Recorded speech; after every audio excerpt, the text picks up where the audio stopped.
I'm very concerned about our country. I know you are too. Yes, but probably not for the same reasons.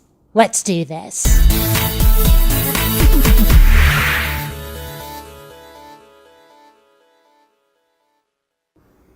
Greetings, fellow space travelers. BionicDance here. Meet religion-y dude James Dobson. Jimbo here is one of those guys who seems to think that somehow gay marriage will destroy the family. Indeed, he's the founder of that Focus on the Family group you've probably heard of. Well, if that's really what he thinks, I want to hear his reasons. Let's check it out, shall we? One of the reasons, of course, is because of a Supreme Court decision that's about to be handed down. Apparently, the justices will make known their decision with regard to the definition of marriage. The definition of marriage. Did you ever notice that the definition of marriage was never an issue until people they didn't like started wanting to do it? It used to be that marriage was done for love. Love?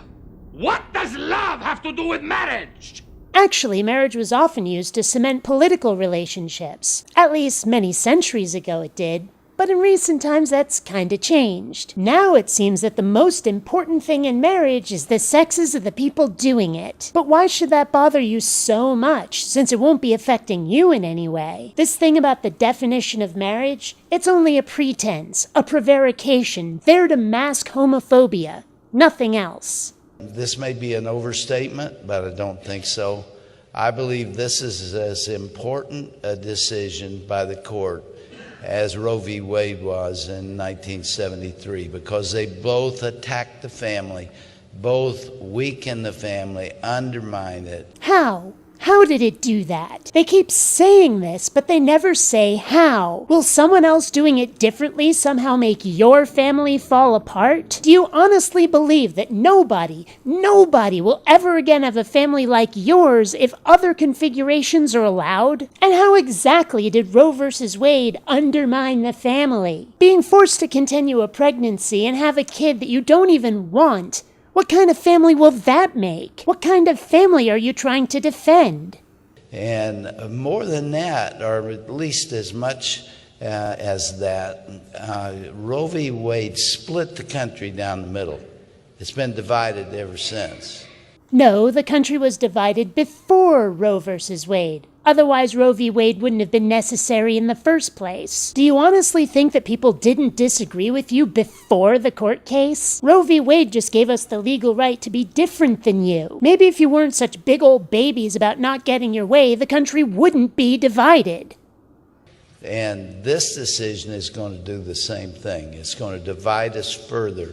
Look, I get it. Things are changing and the country isn't exactly what you want it to be. But that's life. Get over it and get used to it. You can still have what you want, you know. You just can't force everybody else to want it too. You gotta learn how to play nice with the other kids. And learn to share. 'Cause if you try to force us to be and do what we don't want, you're gonna find yourself on the pointy end.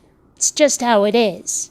How are parents to teach their small children what the Bible has to say about this, when they must put them on a school bus to go to school and be taught the opposite by those in authority over them?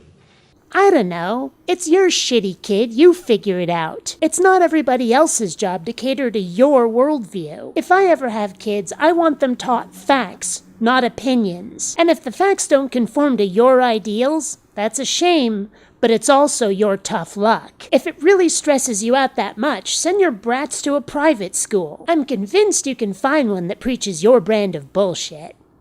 It has implications for the school. Textbooks are going to have to be rewritten and re-illustrated.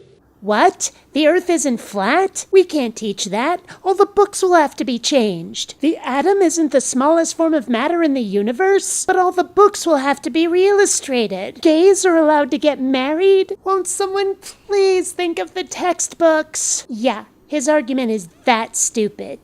It reaches every corner, every dimension of society. And that's bad. We're talking about the death knell of religious liberty in America. You know what?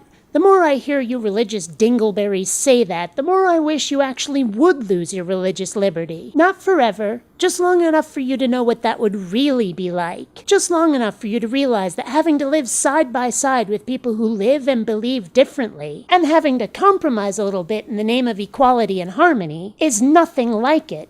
And really not that bad, because right now you're kicking and screaming like a bunch of 2-year-olds who didn't get their cookie, and who never learned to share. And I'm spent. Until next time, fellow space travelers, this is BionicDance saying don't run on automatic. Instead, please think.